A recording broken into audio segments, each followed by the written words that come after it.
অভিশপ্ত রাজবাড়ির প্রথম পর্বে শুনেছেন।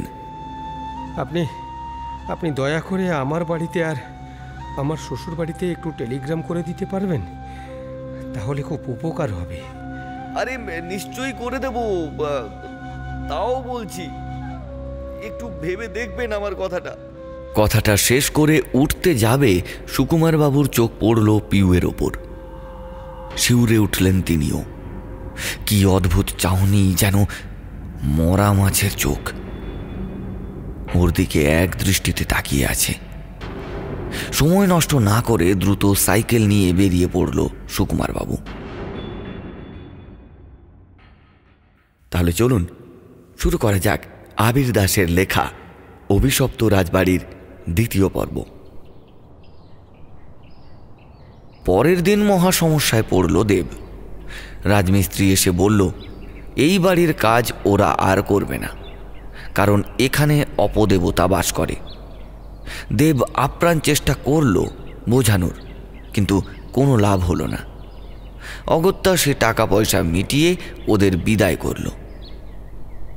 মনে মনে ভাবল, ওদেরই আর কি দোষ, এরা তো অশিক্ষিত গ্রাম্য আদিবাসী।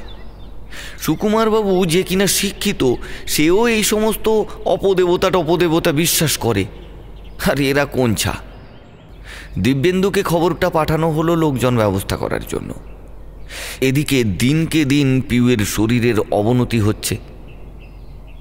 এখন ও বেশিরভাগ সময় ওই পরিত্যক্ত দরজার দিকে তাকিয়ে বসে থাকে। দেব কিছু বললে বা রেগে গেলে এমন তাণ্ডব শুরু করে যে দেব আজকাল আর কিচ্ছু বলে না। মাঝে একদিন সুকুমারবাবুকে বলে জিপের ব্যবস্থা করা হয়েছিল রাঁচিতে গিয়ে পিউয়ের চিকিৎসা করার জন্য, কিন্তু সেদিন চতুর্দিক তন্ন তন্ন করে খুঁজেও পিউয়ের দেখা পাওয়া যায়নি।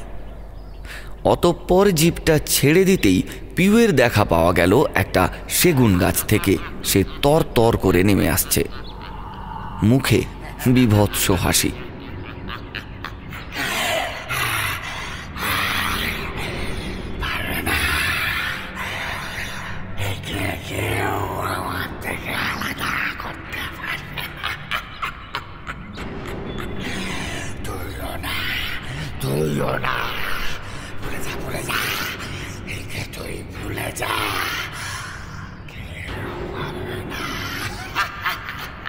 দেবের দিকে তাকিয়ে পিউ কথাগুলো বলল। পিউয়ের মুখশ্রীর মধ্যেও একটা অদ্ভুত পরিবর্তন লক্ষ্য করা যাচ্ছে। ওর সুন্দর মুখটা কেমন পুরুষালী হয়ে উঠছে দিন দিন। দিনের পর দিন দুশ্চিন্তায় দুর্ভাবনায় দেবের শরীরও ভেঙে যাচ্ছে। সেদিন সুকুমারবাবু এলেন কলকাতার চিঠি নিয়ে। সেখানেও নিরাশাজনক সমাচার। কলকাতা সহ সারা পশ্চিমবঙ্গে ভয়ঙ্কর পরিস্থিতি। রাস্তায় বেরোনো পর্যন্ত যাচ্ছে না, তাই টেলিগ্রামের উত্তর দিতে দেরি হলো। আরও লেখা আছে, যে পরিস্থিতিই হোক না কেন ওরা যেন ওখানেই থাকে।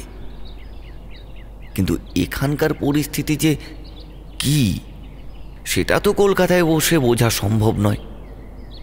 মনে মনে ভাবল দেব, কিরকম দম বন্ধ করা পরিস্থিতির মধ্যে দিয়ে ওদের যেন দিন যাপন করতে হচ্ছে, সেটা আর বলার মতো নয়। পিউ খাওয়া দাওয়া প্রায় বন্ধ করে দিয়েছে, শুধু নিজের মনে বিড়বিড় করে কারোর সঙ্গে যেন কথা বলতে থাকে। কোনো কর্মচারী না থাকাতে দেবেরও কোনো কাজকর্ম নেই। ওর একমাত্র কাজ দুশ্চিন্তা করা।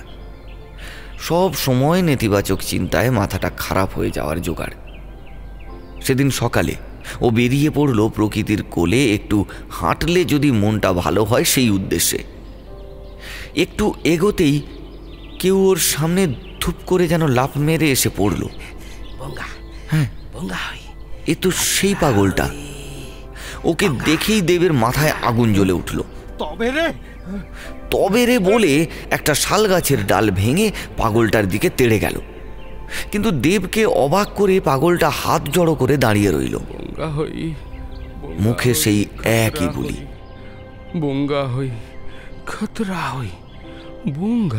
নিজেকে নিরস্ত করল দেব। তারপর পাগলটাকে জিজ্ঞেস করলো, আচ্ছা তুমি কি আমাকে কিছু বলতে চাইছো? হঠাৎ পাগলটা কাঁদতে শুরু করলো। কাঁদতে কাঁদতেই হাতের ইশারায় দেবকে চলে যেতে বলল। তার মুখে তখনও সেই একই কথা। আমি তো কিছু বুঝতে পারছি না।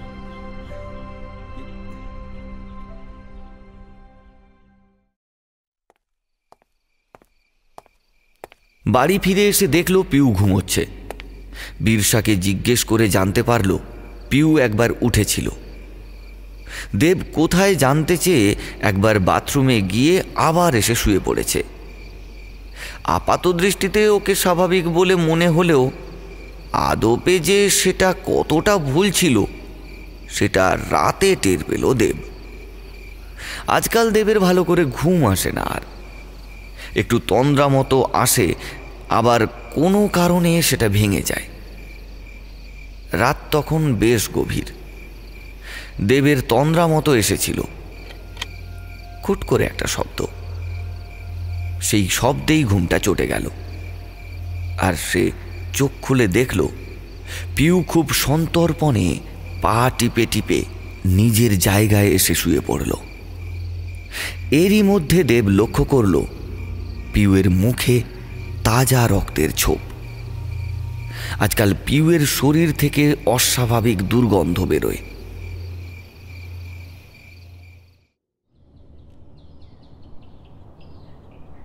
পরের দিন 11টা নাগাদ দিব্যেন্দু এসে উপস্থিত।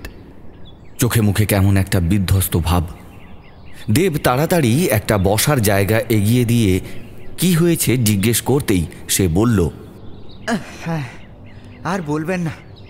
আসার পথে জঙ্গলের পাশে ভিড় দেখে গাড়ি দাঁড় করিয়ে দেখলাম একটা ভবঘুরে জাতীয় লোক মৃত অবস্থায় একটা বটগাছের তলায় পড়ে আছে। মাথা সম্পূর্ণভাবে পিঠের দিকে ঘোরানো, গলার নলি ছেঁড়া আর শরীর রক্ত শূন্য। ওহ, দেখেই গা গুলিয়ে উঠল একেবারে।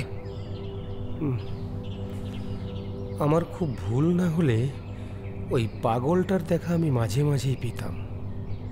হতে পারে, কারণ স্থানীয় লোকজনদের মতে ও নাকি এখানে আগে কেয়ারটেকার হিসেবে কাজ করত। কথাটা শুনে দেবের বুকটা কেঁপে উঠল। আপনি কি এই জায়গাটার সম্বন্ধে কিছু জানেন, বা আগের ইঞ্জিনিয়ারের ব্যাপারে? জায়গাটার সম্বন্ধে একটা অপবাদ আছে, সেটা আশেপাশের সবাই জানে, কিন্তু আগের ইঞ্জিনিয়ারের ব্যাপারে সঠিক কিছু বলতে পারবো না। কারণ ধারাবাবুর সঙ্গে কাজ করছি এই ধরুন বছর 2।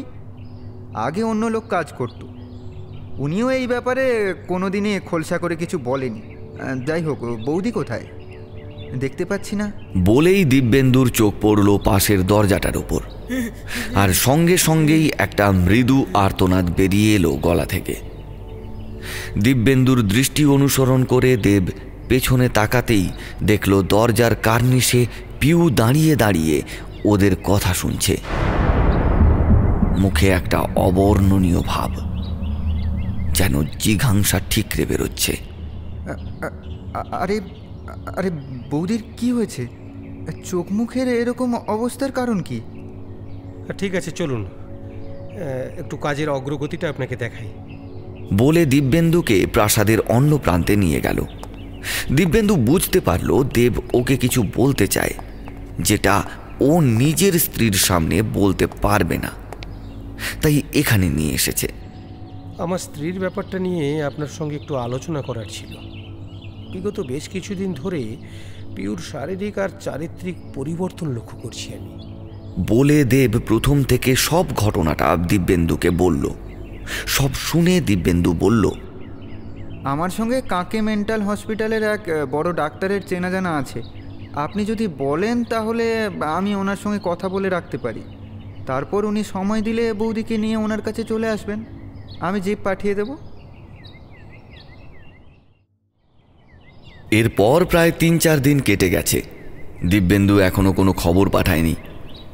পাগলটা মারা যাওয়ার খবর পাওয়ার পর বীরসাও আর থাকতে চাইছে না। কোনো মতে টাকা পয়সার লোভ দেখিয়ে আটকে রাখা হয়েছে।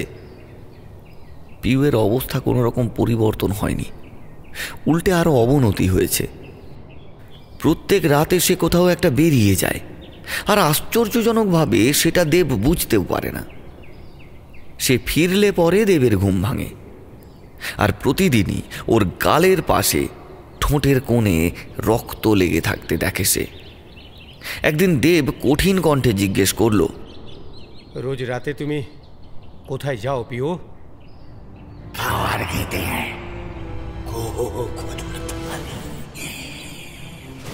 এখানে অসম্ভব খিদে। বলে নিজের পেটের দিকে দেখল। তারপর কান ফাটা হাসির শব্দে গোটা ঘর ভরে গেল। দেবের মাথাটা এবার যেন ফেটে যাবে। এত চাপ নেওয়া যায় নাকি? একটা জিপের আওয়াজে ওর ভাবনায় ছেদ পড়ল। দেখল দিব্যেন্দু নামলো, সঙ্গে দুজন নার্স আর দুজন ওয়ার্ডেনকে নিয়ে। অভিজ্ঞ নার্স আর ওয়ার্ডেন নেমেই দ্রুত পিউয়ের ঘরে ঢুকে গেল। পিউ কিছু করার বা বোঝার আগেই একজন নার্স ওর শরীরে একটা ইঞ্জেকশন পুশ করে দিল। পিউ চিৎকার করে প্রতিবাদ করল, হাত পা ছুঁড়ে নার্স আর ওয়ার্ডেনদের আক্রমণ করার চেষ্টা করল, কিন্তু ইঞ্জেকশনের তীব্রতার কারণে তাড়াতাড়ি নেতিয়ে পড়ল সে। দেব বুঝতে পারল ডাক্তার ওদের প্রস্তুত করেই পাঠিয়েছে। ওরা পিউকে কোলাপাজা করে জিপে তুলল। পিউ যেন কেমন একটা অসহায় ভাবে দেবের দিকে ফ্যাল ফ্যাল করে তাকিয়ে রইল, যেন বলতে চাইছে, দেব আমাকে বাঁচাও, আমি তোমার কাছে ফিরতে চাই, আমাকে বাঁচাও। অনেকদিন পর ভয়ে নয়, বরং পিউয়ের জন্য চোখ ফেটে জল বেরিয়ে এলো দেবের। ইচ্ছে হলো পিউকে জড়িয়ে ধরে বলে, ওকে ওকে ছেড়ে দাও, ওকে ছাড়া আমি বাঁচবো না, ওকে ছেড়ে দাও, ছেড়ে দাও, ছেড়ে দাও, ওকে ছাড়া আমি বাঁচবো না, ওকে ছেড়ে দাও, ছেড়ে দাও। পর মুহূর্তেই সে নিজেকে শক্ত করল। মনে মনে ভাবল, যা করা হচ্ছে পিউয়ের সুস্থতার জন্য করা হচ্ছে। দিব্যেন্দু দেবকে তৈরি হতে বলল, তাকেও যেতে হবে। ঘরে ঢুকে পোশাক বদলের সময় সে মাটির নিচে ভারী কিছু ঘষতে নিয়ে যাওয়ার আওয়াজ। ব্যস্ততার দরুন সেদিন গা না দিয়ে বেরিয়ে পড়ল। ইঞ্জেকশনের প্রভাব আর গাড়ির দুলুনিতে পিউ গভীর ঘুমে আচ্ছন্ন। রাস্তায় যেতে যেতে পাগলটার কথা মনে পড়ল দেবের। মনটা খারাপ হয়ে গেল। ও তো কোনো স্বার্থ ছাড়াই ওদের সাহায্য করতে চেয়েছিল, কিন্তু ওরা কেউ বুঝতে পারেনি।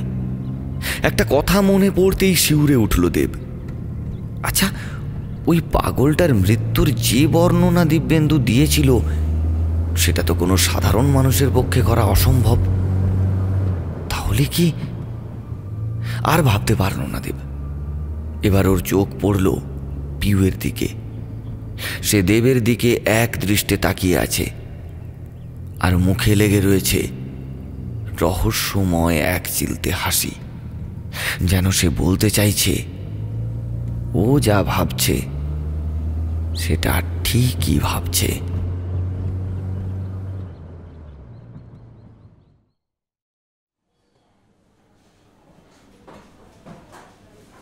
ডক্টর অনুরাগ শ্রীবাস্তব নামকরা সাইকিয়াট্রিস্ট। ওনার চেম্বারে এক কোনায় চেয়ারে বসে ঝিমোচ্ছে পিউ।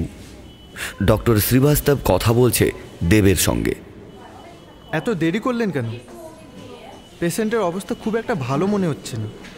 ডাক্তারবাবু, ডাক্তারবাবু, পিউকে বাঁচান, পিউকে বাঁচান ডাক্তারবাবু। দাঁড়ান দাঁড়ান, অত ব্যস্ত হবেন না।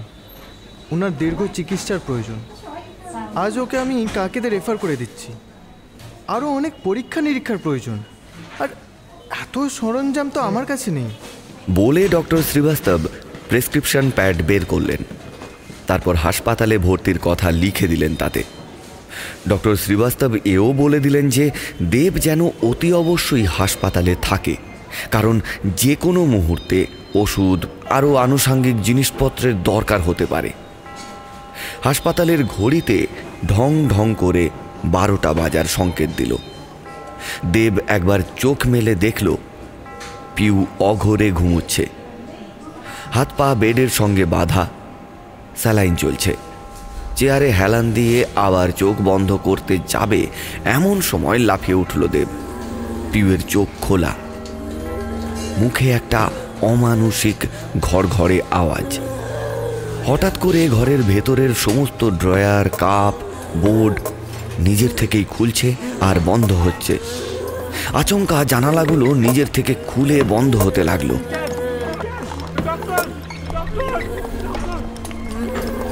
পরিত্রাহী চিৎকার করে দরজা দিয়ে দৌড়ে গেল দেব, কিন্তু ওর মুখের সামনে দরজাটা দড়াম করে বন্ধ হয়ে গেল। চকিতে পেছন ফিরল দেব এবং যা দেখল তাতে ওর রক্ত জল হয়ে গেল। পিউ হাত দুটো দুদিকে সমান্তরালভাবে সোজা করে ঘাড়টা ডান দিকে কাত করে বেডের ওপর দাঁড়িয়ে আছে। মাথার ওপর সিলিং ফ্যানটা উল্টো দিকে ঘুরতে লাগলো হঠাৎ করেই। আমি বলেছিলাম না এই মেয়েটি আমার, তোরা একে কোথাও নিয়ে যেতে পারবি না, কোথাও নিয়ে যেতে।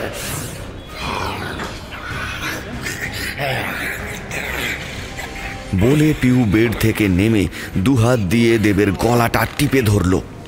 পিউয়ের শরীরে হঠাৎ করেই যেন এক আসরিক শক্তি ভর করেছে। দেব কিছুতেই নিজেকে মুক্ত করতে পারছে না, তার দম বন্ধ হয়ে আসছে। চোখে অন্ধকার দেখতে শুরু করেছে দেব। এমন সময় রুমের দরজা খুলে ভেতরে প্রবেশ করলেন ডক্টর শ্রীবাস্তব, সঙ্গে আরও 4-5 জন নার্স ও ওয়ার্ডেন। তড়িঘড়ি ডক্টর ইঞ্জেকশন পুশ করবার জন্য উদ্যত হতেই দেবকে ছেড়ে পিউ এবার ডক্টর শ্রীবাস্তবের হাত দুটো চেপে ধরল। সিরিঞ্জটা হাত থেকে খসে পড়ল ডাক্তারের। এদিকে মাটিতে পড়ে ছটপট করে চলেছে দেব। গলায় অসম্ভব যন্ত্রণা, টেনে টেনে নিঃশ্বাস নিতে হচ্ছে তাকে। নার্স আর ওয়ার্ডেনরা ব্যস্ত হয়ে পড়ল পিউকে নিরস্ত করতে। হঠাৎ সে বলে উঠল, তুই আমাকে সুস্থ করবি অনুরাগ, কিন্তু আমার তো কোনো অসুখই করেনি।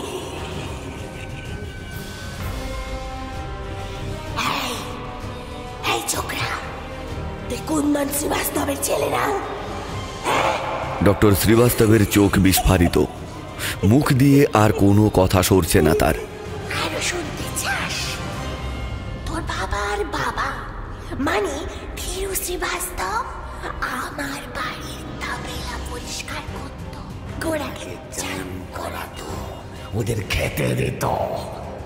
তারপর একদিন আমাদের বাড়িতে চুরি করে আমার পিসির সোনা দানা সব নিয়ে চম্পট দেয়।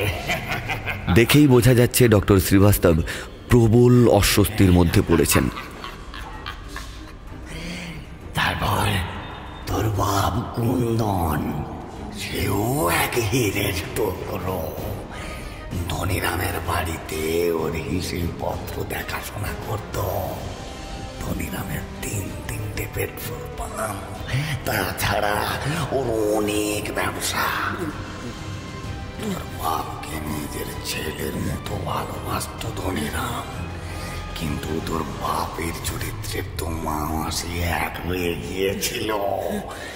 বাইজি বাড়ি যাওয়া, দামি মদ, লম্বা লম্বা বিদেশি সিগারেট, নারী সঙ্গ, কিছুই বাদ রাখেনি সে। শেষে কিনা নিজের মালিকের মেয়েকেই মাদক সেবন করিয়ে বিছানায়। ডক্টর শ্রীবাস্তব আপ্রাণ চেষ্টা করছেন, কিন্তু পিউয়ের বজ্র আঁটুনির থেকে নিজেকে কোনোভাবেই মুক্ত করতে পারছেন না। আরে আরে দাঁড়া দাঁড়া, তোর নিজের গুণের কথাটুকু শুনে যা। তুই তো তোর বাপের গুণধর সন্তান। পরীক্ষার নাম করে তুই যুবতী মহিলা রোগীর কোথায় কোথায় স্পর্শ করিস সেটা একবার বল। ওই যে নার্সটা আমাকে ইঞ্জেকশন দেওয়ার জন্য চেষ্টা করছে, তার সঙ্গে তোর কতবার শারীরিক সম্পর্ক স্থাপন হয়েছে সে কথা বলবো? কতবার ওকে গর্ভপাত করানো হয়েছে সে কথাটা কি আমি বলবো?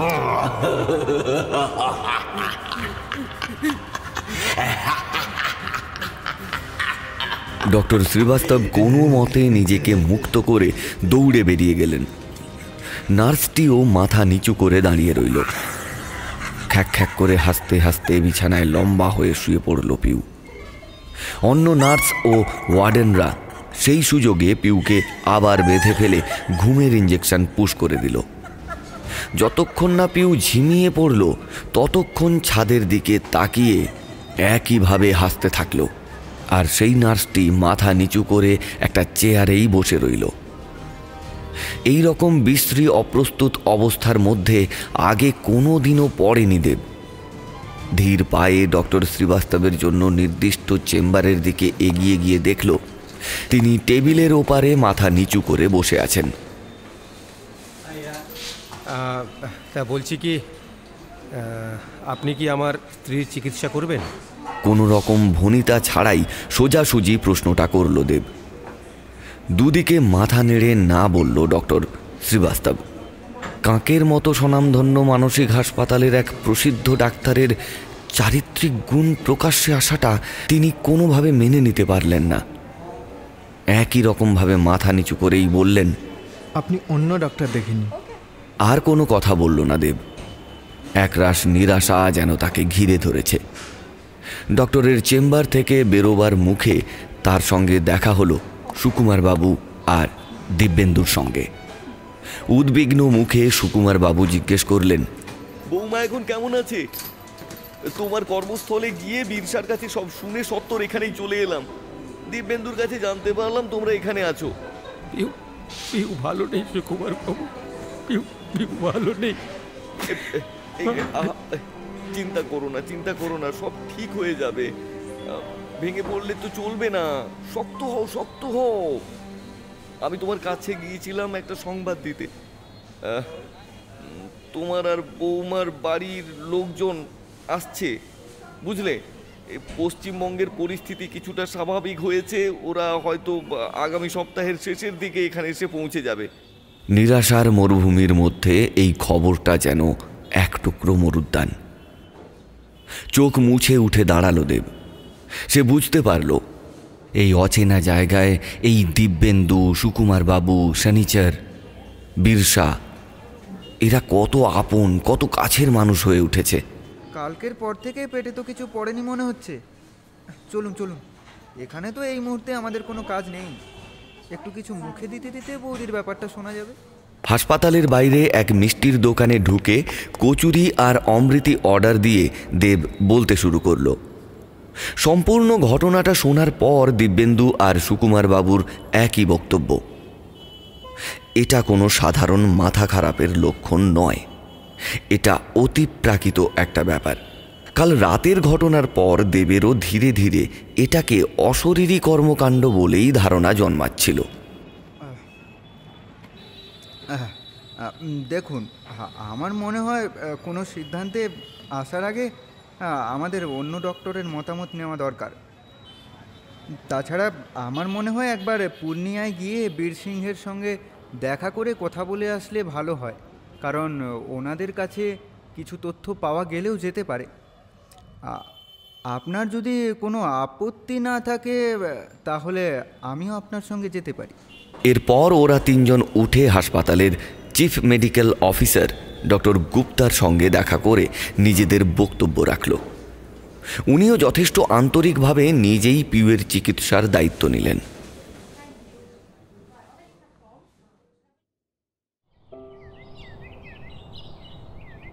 দেব আর পিউয়ের বাড়ির লোকজনের এখনও এখানে এসে পৌঁছতে প্রায় সপ্তাহখানেক বাকি।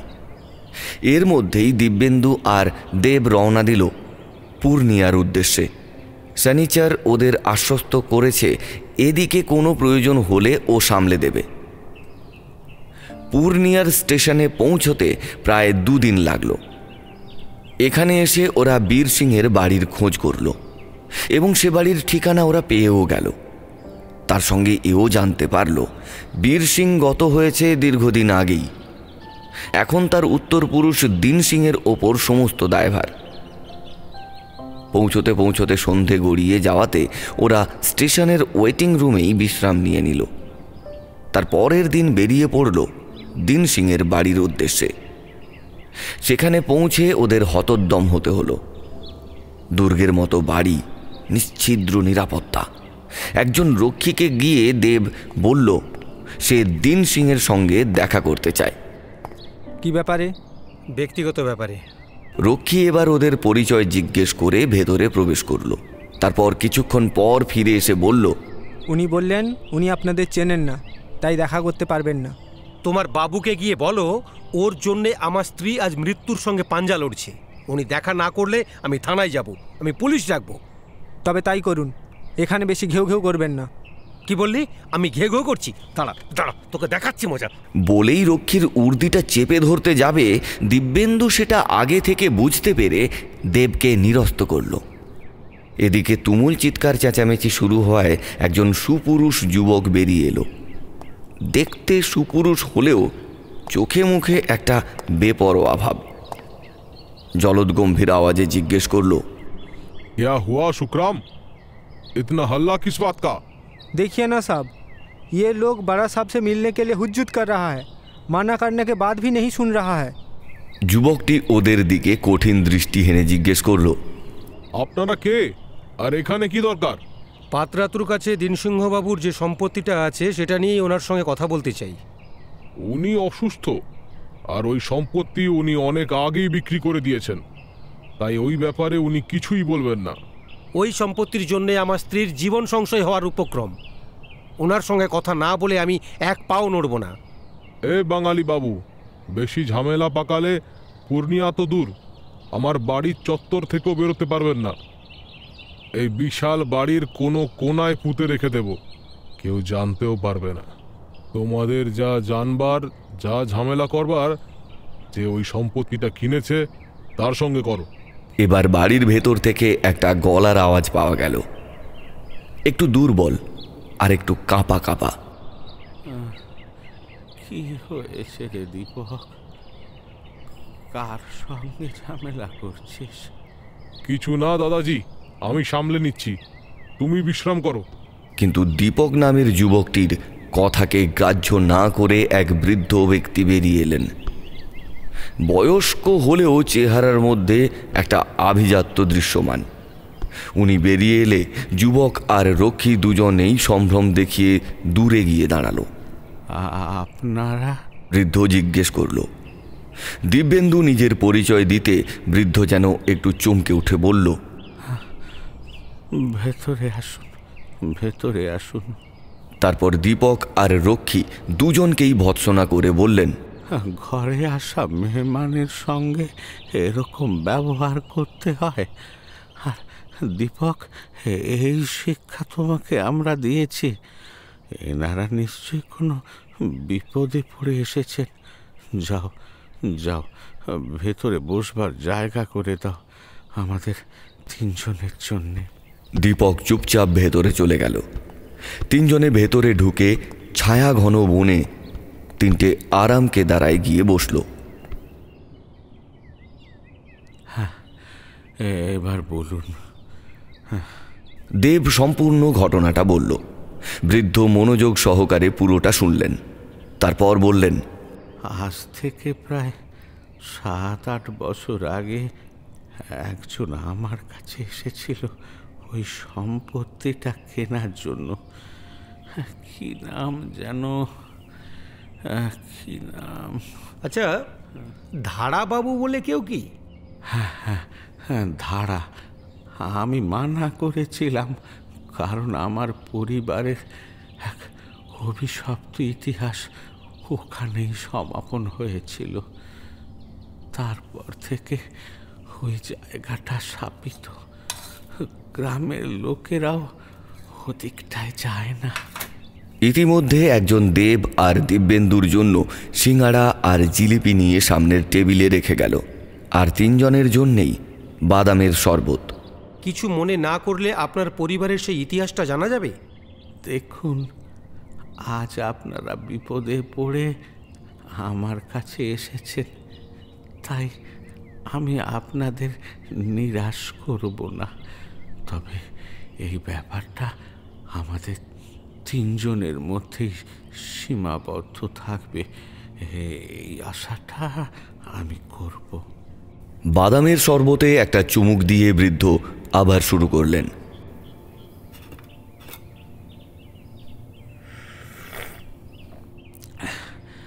তখন ব্রিটিশ আমল, গান্ধীজি নেতাজিদের মতো দিগ্গজরা দেশকে স্বাধীনতা এনে দিতে প্রাণপাত প্রচেষ্টা চালিয়ে যাচ্ছেন। সেই সময়কার কথা এটা। আমার দাদাজি মানে বীর সিং এই সব থেকে দূরে নিজের ভোগ বিলাসী শৌখিন জীবন নিয়ে ব্যস্ত থাকতেন। ওনার সাম্রাজ্যের বিস্তার পুরো পূর্ণিয়া শহর এবং তার আশেপাশের গ্রাম পর্যন্ত বিস্তৃত ছিল। তো উনি পূর্ণিয়া ছেড়ে ছোটনাগপুরের ওই জায়গায় ওই বিশাল প্রাসাদ নির্মাণ করলেন কেন? হ্যাঁ, সেই প্রসঙ্গেই আসছি। আমার দাদাজি শিকার খেলতে ভালোবাসতেন। উনি ওনার ব্রিটিশ বন্ধুদের সঙ্গে মাঝে মাঝেই ছোট নাগপুরের গভীর জঙ্গলে শিকার খেলতে যেতেন। একদিন জঙ্গলের মধ্যে ওই পাহাড়টি উনি দেখতে পেলেন আর অভিভূত হয়ে পড়লেন। পাহাড়ের ওপরটা সমতল ভূমির মতো। তখনই উনি সিদ্ধান্ত নিলেন ওই পাহাড়ের উপর নিজস্ব একটা প্রাসাদ বানাবার। নিজের ভোগবিলাস, নারী সঙ্গ ইত্যাদি লোকচক্ষুর আড়ালে করার জন্যই ওই মহলটা তৈরি করা। ওই মহলে প্রবেশাধিকার ছিল দাদাজির, ওনার বন্ধুদের, বিশেষ কয়েকজন চাকর, বাইজি বাড়ির বিশেষ বিশেষ মহিলা আর সন্দেহজনক কয়েকজন নারী। আপনি কি করে এত কিছু জানলেন? আপনার তো তখন যৎসামান্য বয়স হবে হয়তো। পারিবারিক কেচ্ছা জানবার জন্য বয়সটা কোনো ব্যাপারই নয়। আশেপাশে প্রচুর মানুষ আছেন যারা আপনার অনিচ্ছা সত্ত্বেও আপনাকে আপনার গোষ্ঠীর সংবাদ দিয়েই ছাড়বে। তাছাড়া আমার বাবার কাছে একটা পাণ্ডুলিপি ছিল, সেটাতে কিছু কিছু ঘটনা লেখাও আছে। যাই হোক, ওই মহলে একটা ভূগর্ভস্থ কুঠুরি ছিল। লোকমুখে শোনা যায় যে বাইজি দাদাজির বা ওনার ব্রিটিশ বন্ধুদের শয্যাসঙ্গিনী হতে প্রতিবাদ করত, তাদের ঠাঁই হতো ওই কুঠুরিতে। তারপর ধীরে ধীরে অভুক্ত তৃষ্ণার্ত অবস্থায় ওদের প্রাণ যেত। এও শোনা যায় মেয়ে কম পড়লে দূরের আদিবাসী গ্রামে হানা দিয়ে ওখানকার মেয়েদের ধরে এনে নিজেদের শারীরিক চাহিদা মিটিয়ে ওই কুঠুরিতে নিক্ষেপ করা হতো। আদিবাসীদের মনে ক্ষোভ জমে থাকলেও তারা কিছুই বলতে পারত না বন্দুকের ভয়ে। এমনি করেই দিন কাটছিল। কিন্তু একদিন গ্রামবাসীদের ধৈর্যের বাঁধ ভাঙল। দিনটা ছিল জুন মাসের মাঝামাঝি। ওই সময় ওদিকের পশু প্রাণীদের আনাগোনা বেশি হয়। ওই নলকর্ণী নদীর বিস্তৃত শাখা প্রশাখাতে তারা আসে জল খেতে। আমার দাদাজি ওই পশুদের ধাওয়া করা শুরু করলো। আসলে পশু শিকার করতে করতে নিজেই যে কবে পশুতে পরিণত হয়ে গিয়েছিলেন নিজেই বুঝতে পারেননি। নদীর ধারে যেতে যেতেই ওর চোখ পড়ল কয়েকজন আদিবাসী যুবতী সেখানে স্নান করছে। ব্যাস, দাদাজির ভেতরের পশুটা ক্ষুধার্ত হয়ে উঠল। ঘোড়া ছুটিয়ে দিল সেদিকে। বাকি যুবতীরা এদিক ওদিক পালিয়ে গেলেও একজন হতভাগ্য ধরা পড়ে গেল। দাদাজি তাকে নিয়ে গেল সেই মহলে। পরিতৃপ্ত হয়ে ওকে ছেড়ে দিলেও ওই যুবতী মহলের ছাদ থেকে ঝাঁপ দিয়ে আত্মহত্যা করে। এদিকে বাকি আদিবাসী যুবতীরা গ্রামে পৌঁছে ওখানকার সবাইকে ঘটনার বিবরণ জানাতে আদিবাসীরা ক্ষেপে গিয়ে মহলটা ঘিরে ফেলে। সকলের হাতেই গ্রাম্য অস্ত্র, বিষাক্ত তীর ধনুক, দা, কুড়ুল ইত্যাদি। ওরা সংখ্যায় এত বেশি ছিল যে বন্দুকের গুলি ফুরিয়ে গেলেও ওদের সবাইকে শেষ করা সম্ভব হবে না। সুযোগ বুঝে পেছনের দরজা দিয়ে পালাবার চেষ্টা করলেও সেটা আর সম্ভব হলো না। দাদাজির বাকি বন্ধুদেরকে ওরা খুন করলেও দাদাজির শাস্তি হলো ভয়ঙ্কর।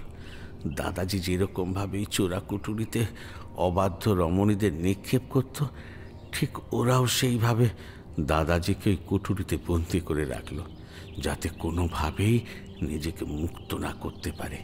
তাই পিটিয়ে হাত পা ভেঙে কোমরের সঙ্গে একটা বিশালাকার বোল্ডার বেঁধে দিয়ে ওপরের দরজাটা শক্ত করে ইট কাঠ দিয়ে আটকে দেওয়া হলো। তারপর কেটে গেছে বহু যুগ।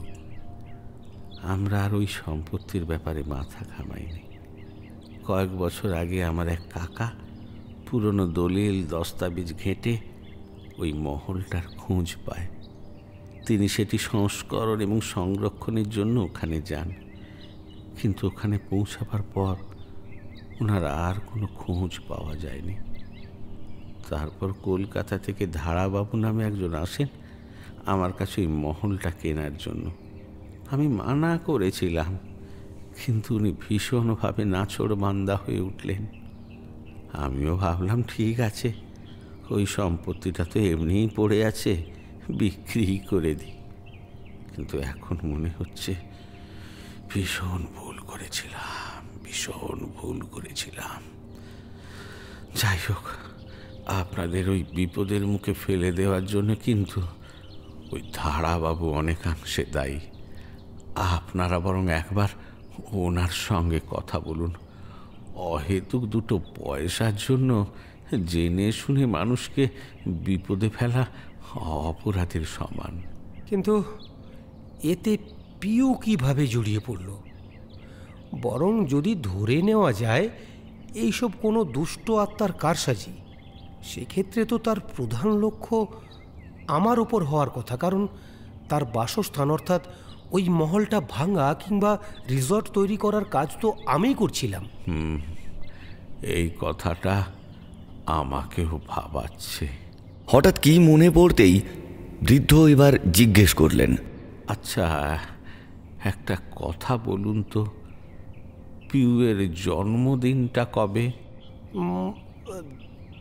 জুন মাসের 18 তারিখ। বৃদ্ধের যেন মুখ খানিকটা পাংশু হয়ে গেল। একটু থেমে উনি বললেন, আমার ধারণা খুব ভুল না হলে ওই তারিখেই সেই আদিবাসী যুবতীটি আত্মঘাতী হয়, যার জেরে দাদাজিকে ওই দুর্বিষহ মৃত্যু যন্ত্রণা সহ্য করতে হয়। আমার মনে হয় সেই আদিবাসী যুবতীটির নবজন্ম হয়েছে তোমার স্ত্রীর রূপে, আর আত্মাকে চিনে নিতে ভুল করেনি। কুসংস্কার মনে হলেও আমার মতে যেরকম চিকিৎসা চলছে চলুক, তার সঙ্গে কোনো এক উচ্চমার্গের তান্ত্রিকের সঙ্গে পরামর্শ করে নিতে পারো। বিদায় জানিয়ে ওরা বেরোতে উদ্যত হতেই দিন সিংজি বলে উঠলেন, হ্যাঁ, ফেরার ট্রেন তো রাতে, এখন তো সবে দুপুর। এখানে একটু খেয়ে খানিক বিশ্রাম নিয়ে তোমরা নয়তো যেও। ওরাও আর আপত্তি করল না।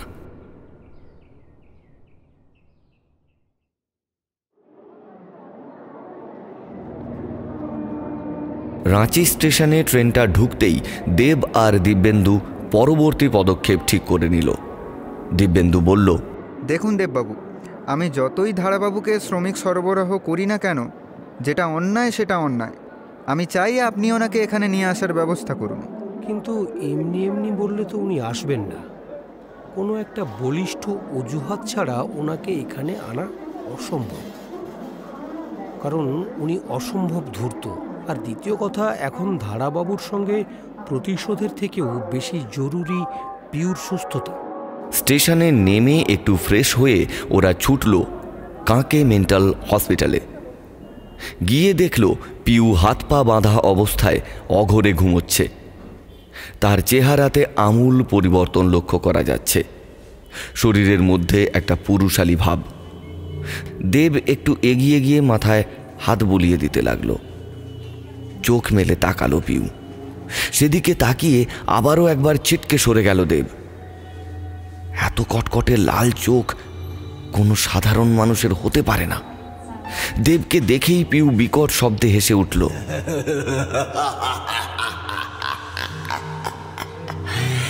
কিরে, বউকে আনতে এসেছিস? পারবে না, পারবে না। ওর জন্য আমাকে কঠোর শাস্তি পেতে হয়েছিল। এবার আমি ওকে হাতে পেয়েছি, ওকে আমি ছাড়ব না, ওকে আমি ছাড়ব না। তুই বাঁচতে চাস তো পালা, পালা, পালা, পালা। বাঁচতে যদি চাস তাহলে পালা এখান থেকে, পালা, পালা, পালা, পালা। এবার ঘুরে দাঁড়ালো দেব, চেঁচিয়ে উঠে বলল, তুই যেই হোস না কেন, আর যতই শক্তিশালী হোস না কেন, পিউকে আমি মুক্ত করবই, আর তার জন্য আমাকে যা করতে হয় আমি তাই করব। ইতিমধ্যে ডক্টর গুপ্তা রোগী দেখা সেরে ফেরার সময় দেবের দিকে চোখ পড়ল, যেন অত্যন্ত সন্তর্পণে ওদের ইশারায় ডাকলো একবার। আপনার স্ত্রীকে বেশি দিন এখানে আর রাখা সম্ভব হবে না। আপনারা বরং বাড়ি নিয়ে চলে যান, নইলে অন্য কোথাও গিয়ে চিকিৎসা করান। কেন কেন ডাক্তারবাবু? আসলে মস্তিষ্কের বিকৃতির চিকিৎসা সম্ভব, কিন্তু কেউ যদি নিজেকে পাগল প্রতিপন্ন করার জন্য প্রচেষ্টা চালিয়ে যায়, সেক্ষেত্রে আমরা কিন্তু অপারগ। মানে? দেখুন, সব রকম পরীক্ষা নিরীক্ষার পরেও ওনার মস্তিষ্কে কিন্তু কোনো রকম অসঙ্গতি ধরা পড়েনি। অর্থাৎ উনি মানসিকভাবে যথেষ্ট সুস্থ। তার মানে কি দাঁড়াচ্ছে? যে উনি যাই করছেন সেটা সম্পূর্ণভাবে ইচ্ছাকৃত।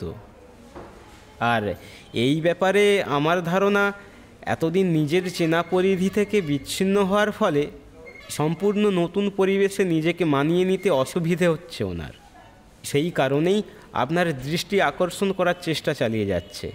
একটু থেমে ডক্টর গুপ্তা আবার জিজ্ঞেস করলেন, আচ্ছা দেববাবু, আপনার স্ত্রী কি কখনো ওনাকে কলকাতায় ফেরত পাঠাবার কথা বলেছিলেন? হ্যাঁ হ্যাঁ, অনেকবার। ঠিকই ধরেছিলাম। যাই হোক, চিন্তার কিছু নেই, উনি মানসিকভাবে সম্পূর্ণ সুস্থ। শুনলাম আপনাদের বাড়ির লোকজন সব আসছে। ওদের মধ্যে থাকলে এই অবসাদটাও কেটে যাবে। ডক্টর গুপ্তা ওদের সঙ্গে কথা বলছিলেন ঠিকই, কিন্তু চোখে মুখে কেমন যেন একটা ভীতিপ্রদ ভাব। সেটা আড়াল করবার প্রবল চেষ্টা চালাচ্ছিলেন তিনি। দেব বুঝতে পারল পিউকে এখানে রাখতে হাসপাতাল কর্তৃপক্ষ আর চায় না। বাড়ির লোকেদের আসতে আরও 2 দিন বাকি। দেব ঠিক করল এই 2 দিন রাঁচিতেই কাটিয়ে দেবে। তারপর বাবা মা শ্বশুর শাশুড়ি পিউ সবাইকে নিয়ে কলকাতায় ফেরত চলে যাবে। সেখানেই সবার সঙ্গে পরবর্তী পদক্ষেপের ব্যাপারে আলোচনাও সেরে নেবে সে। রাতে হোটেলের ঘরে শুয়ে এ কথা সে কথা ভাবতে ভাবতে চোখ লেগে গেল দেবের।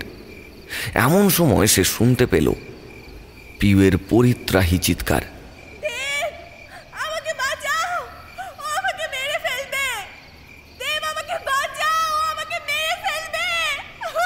ছটপট করতে লাগলো দেব। সারা শরীর ঘামে ভিজে গেছে, কিন্তু এতটাও গরম পড়েনি যে ঘামে গোটা শরীরটা ভিজে যাবে।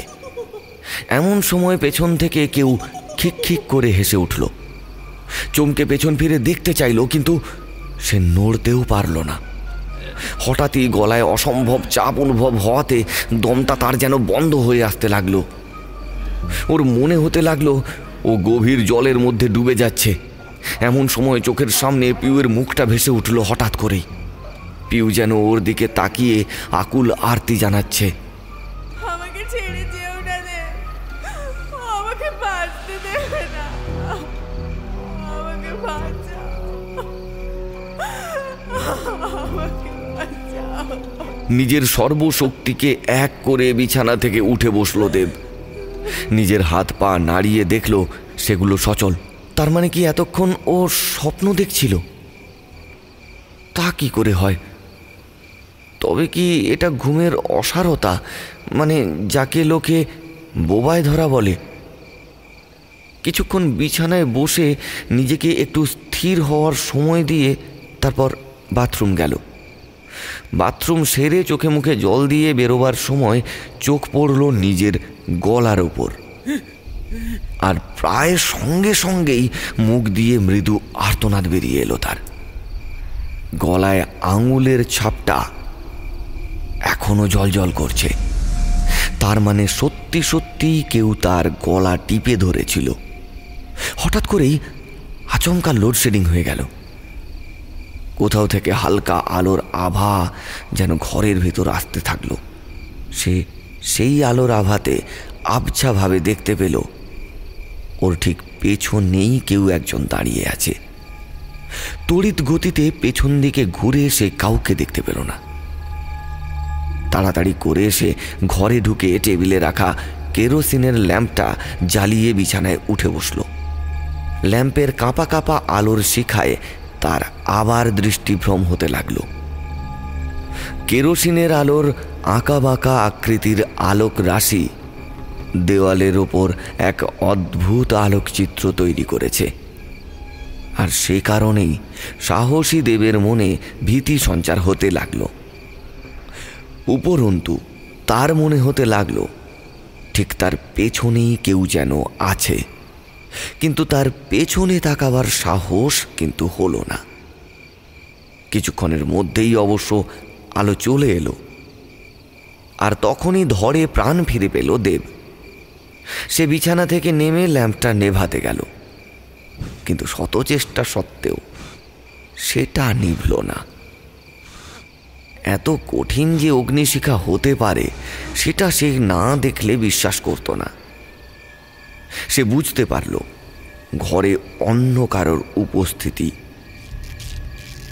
ঘরের আলোটা কিছুক্ষণ চিরচির আওয়াজ করতে করতে দপ দপ করে জ্বলতে আর নিভতে লাগলো। ল্যাম্পটা হঠাৎ করেই হাওয়ায় ভাসতে লাগলো। তার সঙ্গে হাড় হিম করা অমানসিক হাসির দমকা একটা বাতাস পুরো ঘরের মধ্যে ঢুকে যেন কেঁপে কেঁপে উঠল বারবার।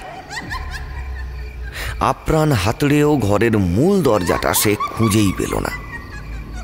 নিজের শরীরে কারোর স্পর্শের অনুভব সে পাচ্ছে, বরফের মতো ঠান্ডা সেই স্পর্শ।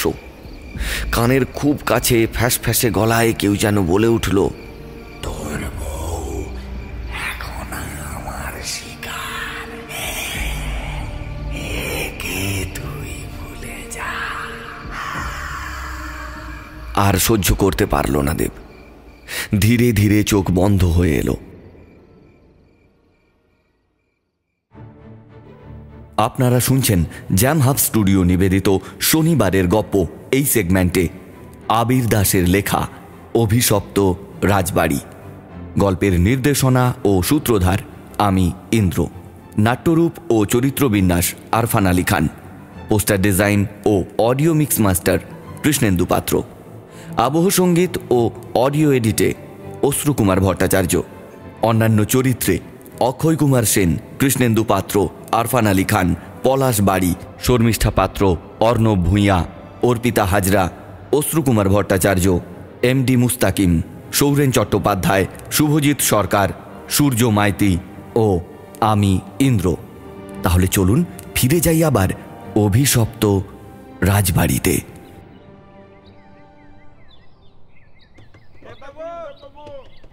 সকালবেলা তুমুল হইহট্টগোলের কারণে ঘুম ভাঙল দেবের। দরজার ওপরে ক্রমাগত ভারী কিছু দিয়ে আঘাত করা হচ্ছে। ও কোনো ক্রমে উঠে দরজাটা খুলতেই দেখতে পেল দিব্যেন্দু, স্যানিচার, হোটেলের ম্যানেজার আরও দুজন কর্মচারী উদ্বিগ্ন মুখ নিয়ে দাঁড়িয়ে আছে। ওই কর্মচারী দুজন ভারী কিছু দিয়ে দরজা ভাঙার চেষ্টা করছিল। থতমতো খেয়ে দেব দাঁড়িয়ে রইল। হোটেল ম্যানেজার এবার বিরক্ত হয়ে বলল, আরে মশাই, আপনি তো চিন্তায় ফেলে দিয়েছিলেন।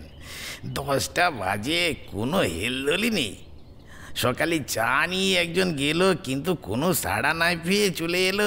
এরপর জল খাবার নিয়ে একজন গেল, সেও ফেরত চলে এলো।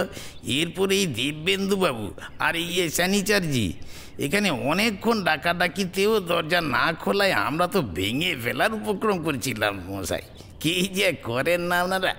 আসলে আমার শরীরটা ভালো নেই, তার উপর অত্যন্ত ক্লান্তির জন্য ঘুমটা গভীর হয়েছিল। আমি অত্যন্ত লজ্জিত আপনাদের কাছে। বলে দিব্যেন্দু আর স্যানিচারকে নিয়ে ভেতরে প্রবেশ করে দরজা বন্ধ করে দিল দেব। কি হয়েছে? হঠাৎ শরীর খারাপ হলো নাকি? ঠিক শরীর খারাপ না। বলে গত রাতের সমস্ত ঘটনা সবিস্তারে বলতে লাগলো দেব। আমার মনে হচ্ছে আর দেরি করা ঠিক হবে না। আপনার বাড়ির লোকজন তো কালকেই আসছে, পরশু ট্রেনে করে আপনারা ফিরে যান। আপনার কি মনে হয় ওই শক্তি যে পিউর ওই অবস্থা করেছে সে আমাদের এত তাড়াতাড়ি মুক্তি দেবে? সেটাও একটা কথা ওঠে। দিব্যেন্দুবাবু, আপনি একটা সাহায্য করতে পারবেন? হ্যাঁ, বলুন না। দেখুন, ধারাবাবুকে এখানে আনার একমাত্র উপায় ওনাকে টোপ দেওয়া। সেক্ষেত্রে ওনাকে যদি জানানো হয় যে একবার এসে দেখে যেতে কাজটা কতটা এগিয়েছে বা ওনার পছন্দসই হয়েছে কিনা, তাহলে মনে হয় উনি আপত্তি করবেন না। আপনাদের কি মনে হয়? বাকি দুজনের মতামত হলো একবার চেষ্টা করে দেখা যেতেই পারে।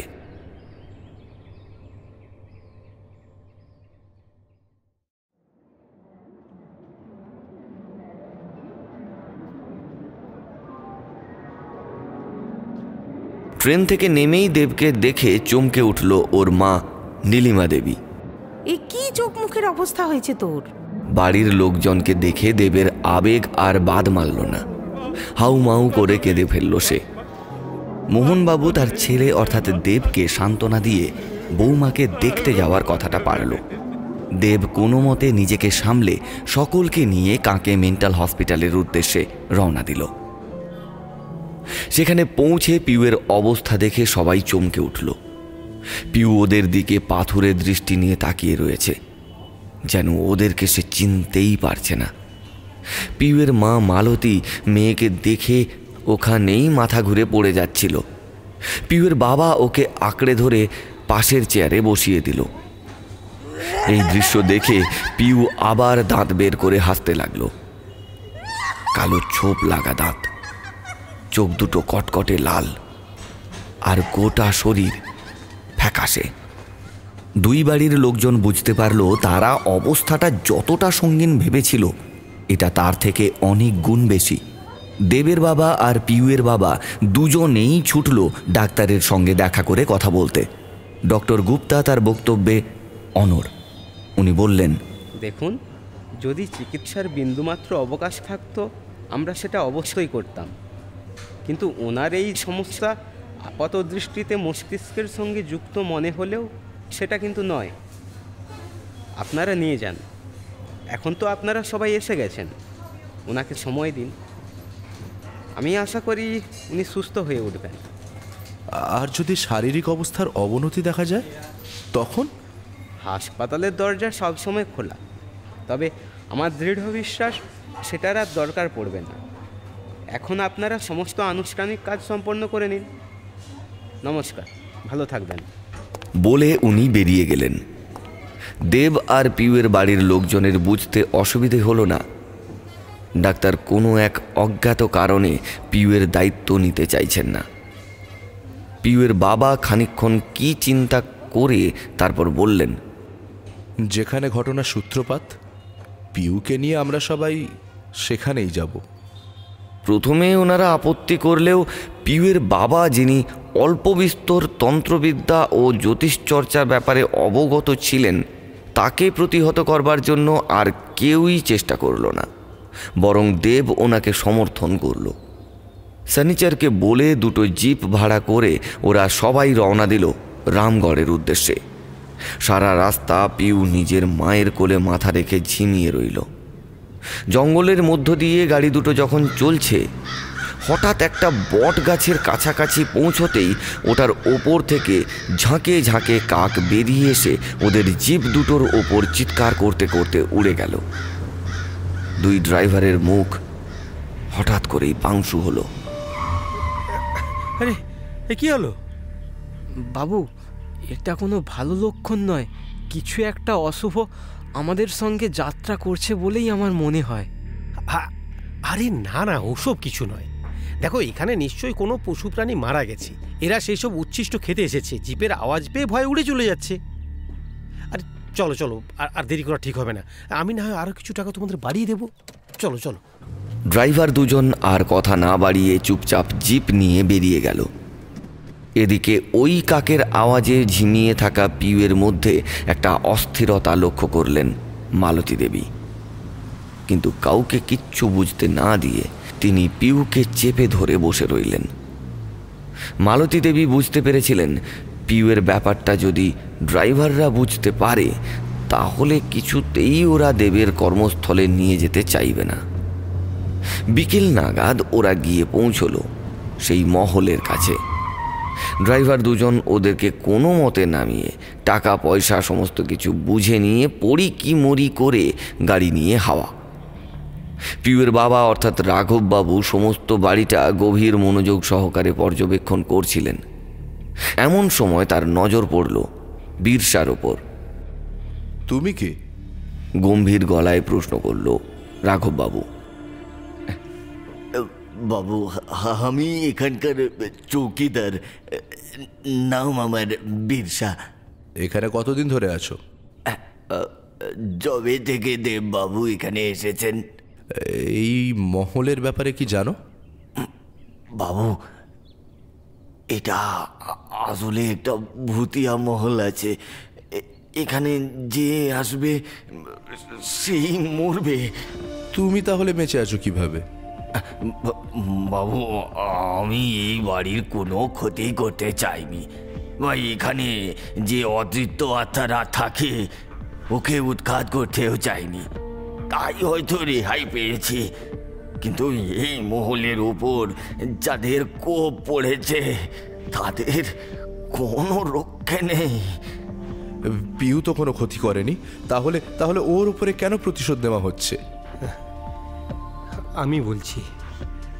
রাঘববাবু পেছন ফিরে দেখলেন দেব দাঁড়িয়ে আছে। সেই বলল এই কথাগুলো।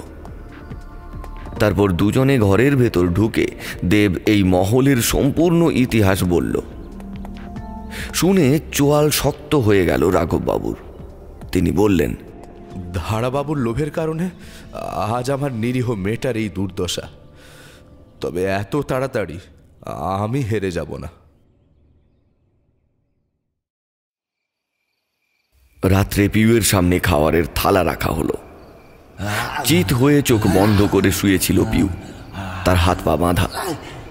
মালতী দেবী এগিয়ে গিয়ে ওর হাতের বাঁধন খুলতেই পিউ চকিতে ওনার গলাটা টিপে ধরল।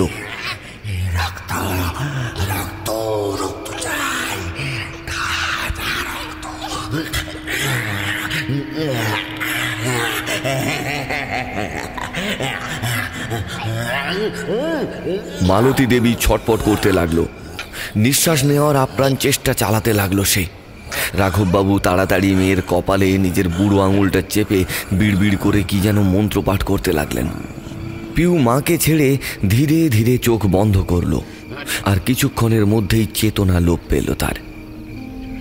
মালতী দেবীর একটু সময় লাগলো নিজেকে থিতু করতে। সেই রাতে বিনিদ্র অবস্থায় সকলের কাটল। শুধু রাঘববাবু ওদের পাশের ঘরে সেই চোরাকুঠুরির কাছে বসে দীর্ঘক্ষণ সময় কাটালেন। মাঝে মাঝে কিছু শোনার বা অনুভব করবার চেষ্টাও করলেন। পরদিন বিকেলে সুকুমারবাবু এলেন হাতে একটা চিঠি নিয়ে। সংক্ষেপে বাকিদের সঙ্গে পরিচয় পর্ব শেষে সুকুমারবাবু চিঠিটা দেবের হাতে দিয়ে বলল, ধারাবাবু চিঠি পাঠিয়েছেন, তাই নিজেই নিয়ে এলাম। চিঠিটা পড়তে পড়তে দেবের মুখটা কিঞ্চিত উজ্জ্বল হয়ে উঠল। অস্ফুট স্বরে দেব বলল, ধারাবাবু আসছে।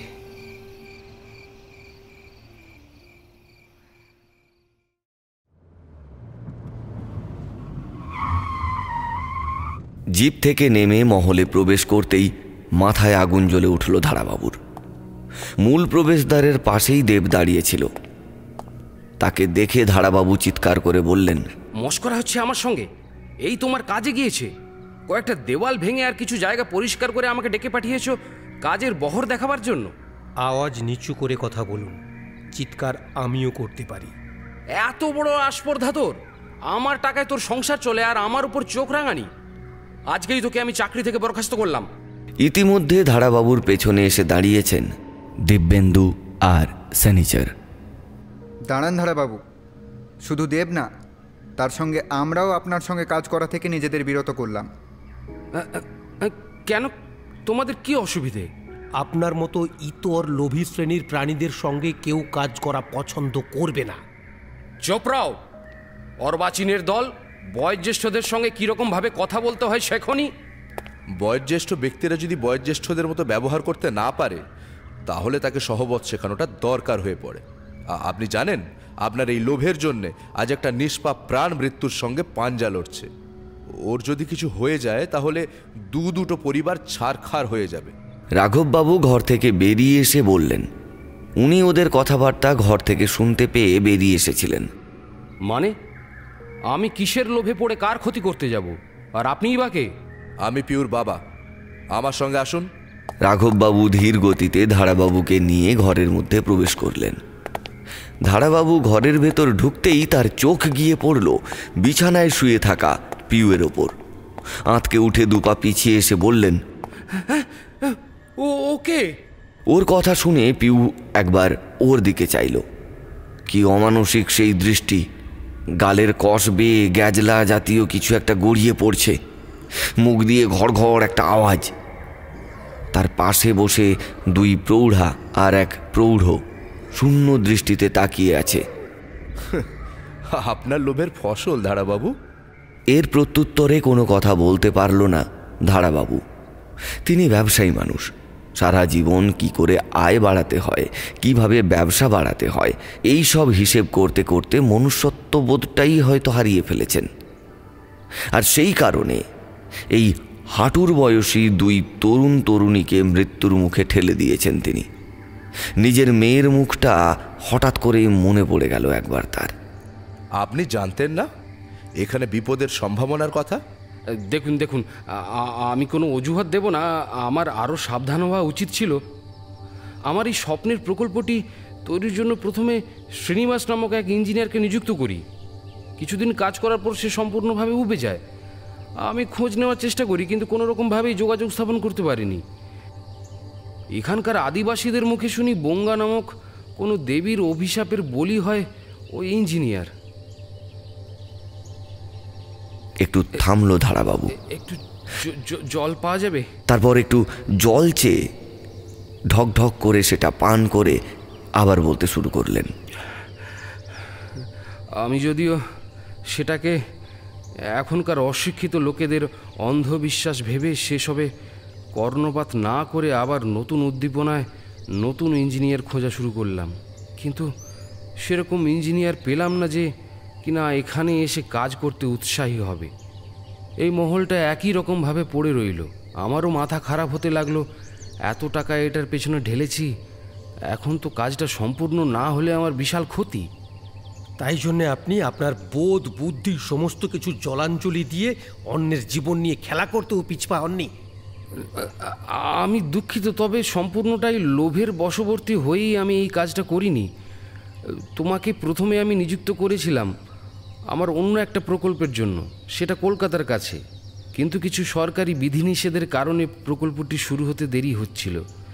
সেই সময় আমার মাথায় এলো এই রামগড়ের প্রকল্পটি নতুন করে শুরু করার, কিন্তু তার যে এই পরিণতি হবে তা আমিও কল্পনা করতে পারিনি। এখন আর কি করণীয়? এটুকু আপনি নিশ্চিন্ত থাকুন, পিউর যদি কিছু হয় আপনাকেও কিন্তু ওই শাস্তির সম্মুখীন হতে হবে। দোষ যখন করেছি তখন তার প্রায়শ্চিত্ত আমাকেই করতে হবে। মাথা নিচু করে বললেন ধারাবাবু। কিছু একটা ভেবে নিয়ে তিনি আবার বললেন, আমার জানা একজন সাধক আছেন কামাখ্যাতে, স্বামী তারানন্দ। উনি কামাখ্যা সিদ্ধ স্বামী ত্রিকালদর্শীর শিষ্য। স্বামী ত্রিকালদর্শী গত হয়েছেন অনেক দিন আগেই, কিন্তু লোকজন বলে স্বামী তারানন্দ তার ভাব শিষ্য। ওনার নাম আমিও শুনেছি, কিন্তু ওনাকে কিভাবে আনা যায়? কারণ আমি যতটুকু জানি উনি ভীষণ ব্যস্ত থাকেন, এমনকি অনেক সময় আশ্রমেও থাকেন না। কিন্তু পিউর যা অবস্থা, ওকে তো নিয়ে যাওয়া অসম্ভব। আমি দায়িত্ব নিলাম, কেউ আমার সঙ্গে গেলে যেতে পারেন, নয়তো আমি একাই যাব। তা ঠিক আছে, তাহলে আমিও যাব। ঠিক হলো পরের দিন রাঁচি থেকে কলকাতা হয়ে আসামের উদ্দেশ্যে রওনা দেবে তারা। অবশেষে 3 দিনের যাত্রা শেষে আসাম পৌঁছল ওরা। অনুমতি ছাড়া আশ্রমে প্রবেশ নিষেধ। নিজের পরিচয় দিয়ে এবং পিউয়ের সমস্ত বৃত্তান্ত সংক্ষেপে বলে সংবাদবাহকের হাতে পাঠিয়ে দিলেন ধারাবাবু। কিছুক্ষণের মধ্যে এক সৌম্যদর্শন পুরুষের আবির্ভাব হলো। মাথায় লাল চন্দনের তিলক কাটা। ওরা অনুমান করল এই সেই সাধক স্বামী তারানন্দ। উনি কিছুটা মোহনবাবু আর বাকিটা ধারাবাবুর কাছে শুনে ওনার ভ্রু কুঁচকে গেল। ঘটনার সূত্রপাত কবে থেকে? চিন্তিত মুখে প্রশ্ন করলেন স্বামী তারানন্দ। এই মাস 2 কাছাকাছি। এবার চোখে মুখে স্পষ্টতই বিরক্তির ভাব ফুটে উঠল স্বামী তারানন্দর। একটু ঠেস দিয়েই উনি কথাটা বললেন। এত তাড়াতাড়ি এলেন কেন? সম্পূর্ণরূপে জীবনহানি হলেই আসতে পারতেন। আমরা আক্ষরিক অর্থে বুঝতেই পারিনি মহারাজ, আর নয়তো এত দেরি হতো না।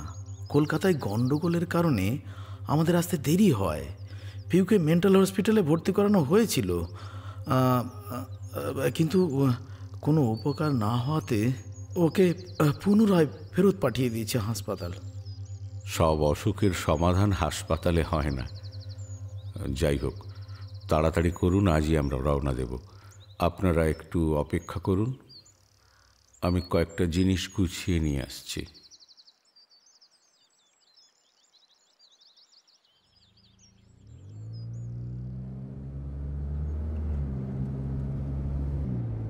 যতটা সম্ভব দ্রুত গতিতে জিপটা এগিয়ে চলেছে। পাহাড়ি রাস্তায় বেশি জোরে গাড়ি চালানো বিপজ্জনক। তারানন্দ গাড়ির সামনের সিটে বসে আছেন। চারিদিকে গভীরভাবে নিরীক্ষণ করে চলেছেন তিনি। হঠাৎ একটা বটগাছের কাছাকাছি এসে পৌঁছতেই তারানন্দ গাড়িটা থামাতে বললেন। ড্রাইভার আদেশ পালন করতে উনি গাড়ি থেকে নেমে বটগাছের দিকে এগিয়ে গেলেন। বিশাল বটগাছটার চারিদিকে প্রদক্ষিণ করে একবার ওপরের দিকে তাকালেন। এত ঘন গাছটার পাতা এবং ডালপালা যে সূর্যের রশ্মি পর্যন্ত ঢোকে না। ধারাবাবু একটা সিগারেট ধরিয়ে জিপের বাইরে পাইচারি করতে করতে একটু তফাতে চলে গিয়েছিল, আর মোহনবাবু গাড়িটাতে হেলান দিয়ে তারানন্দর দিকে তাকিয়েছিল। আচমকা একটা শব্দে সম্বিত ফিরল মোহনবাবুর। তিনি দেখলেন তারানন্দ বুক চেপে মাটিতে গড়াগড়ি খাচ্ছে। মুখ দেখেই বোঝা যাচ্ছে প্রবল কষ্টবোধ করছেন তিনি। কি হয়েছে মহারাজ? তারানন্দ হাতের ইশারায় জিপের দিকে নির্দেশ করেন। প্রথমে কিছু বুঝতে না পারলেও পরে বুঝতে পারলেন গাড়িতে ওনার ব্যাগ আছে। তিনি দৌড়ে ব্যাগটা নিয়ে এলেন। তারানন্দ ওই অবস্থাতেই ব্যাগ হাতড়ে একটা শিশি বের করলেন। তারপর সেই শিশির ভেতর থেকে কিছু একটা মুখে কিছুটা ঢাললেন এবং বাকিটা শরীরে ছিটিয়ে দিলেন। তারপর ধীরে ধীরে তিনি সুস্থ হতে লাগলেন।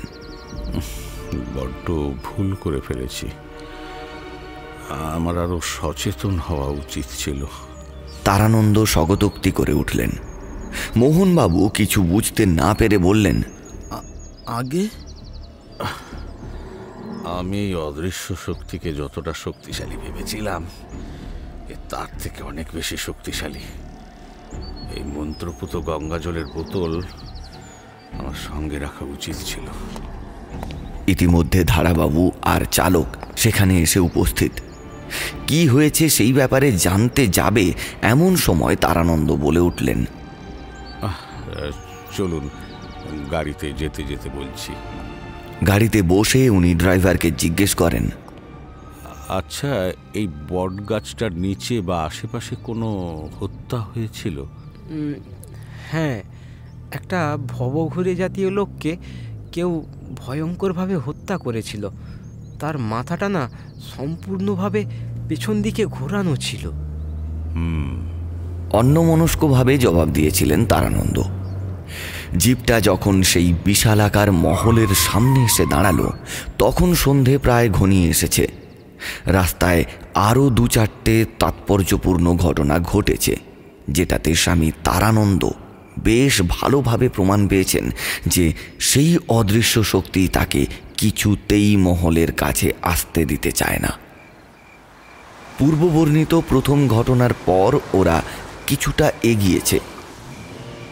এমন সময় বিশালাকার একটা শাল গাছের ডাল উড়মুড় করে ওদের গাড়ির সামনে আছড়ে পড়ল। একটু হলেই ওদের গাড়িটাও তারই তলায় চাপা পড়ে যেত, কিন্তু চালকের পারদর্শিতায় ওরা সেই যাত্রায় বেঁচে গেল। পরের ঘটনাটা, গাড়িটা পাহাড়ের কোলে হঠাৎ একটা বিকট আওয়াজ করে বন্ধ হয়ে গেল। ড্রাইভারের শত চেষ্টা সত্ত্বেও সেটা চালাতে সে অক্ষম হলো। তারপর তারানন্দ মৃদুভাবে মন্ত্র উচ্চারণ করা শুরু করলেন। কিছুক্ষণ বাদে গাড়ি চালু হলো। এভাবে নানান রকম বাধা বিপত্তি কাটিয়ে তারা সন্ধে নাগাদ সেই মহলের কাছে এসে পৌঁছল। মহলে প্রবেশ করার মুখে তারানন্দ বারবার বাধাপ্রাপ্ত হতে লাগলো। তার মনে হতে লাগলো কেউ যেন তার সামনে অদৃশ্য এক দেওয়াল গেঁথে দিয়েছে, অথচ ধারাবাবু আর মোহনবাবু দিব্যি ভেতরে ঢুকে গেলেন। তারানন্দ কিঞ্চিত বিরক্ত হলো। তুমি ঘুঘু দেখেছ, ফাঁদ দেখো। মনে মনে বলেই কাঁধের ঝোলা থেকে ভস্য জাতীয় কিছু বের করে চতুর্দিকে ছড়িয়ে দিলেন তিনি। সঙ্গে সঙ্গে তিনি অনুভব করলেন অদৃশ্য শক্তিটা প্রবল আক্রোশে গর্জন করে উঠল, আর সাথে সাথে তারানন্দের পথ ছাড়তে বাধ্য হল। ভেতরে ঢুকে সে প্রথমেই গেল পিউয়ের কাছে। পিউয়ের হাত পা শক্ত করে দড়ি দিয়ে বাঁধা, চোখ বন্ধ করে চিত হয়ে শুয়ে আছে পিউ। তারানন্দ প্রবেশের সঙ্গে সঙ্গে বিদ্যুৎ পৃষ্ঠের মতো ছিটকে ওঠার চেষ্টা করল সে। তারানন্দের দিকে ক্রূর দৃষ্টি হেনে তাকিয়ে রইল। মুখ থেকে নির্গত হতে লাগলো চাপা গর্জন, আর গালের কষ বেয়ে গড়িয়ে পড়তে লাগলো গ্যাজলা জাতীয় তরল। দুজন প্রৌঢ় ওর পাশে বসেছিল। দুজনেই চমকে উঠে চিৎকার করে উঠল। কিছুক্ষণ আগেও তো মেয়েটা ঠিক ছিল, হঠাৎ আবার কি হলো মেয়েটার? পিউ, পিউ মা আমার, কেন এমন করছিস মা? ঠোঁটে আঙুল দিয়ে দুজনকেই চুপ করতে বলে তারানন্দ ধীর পায়ে এগিয়ে গেল পিউয়ের দিকে। তুই কে?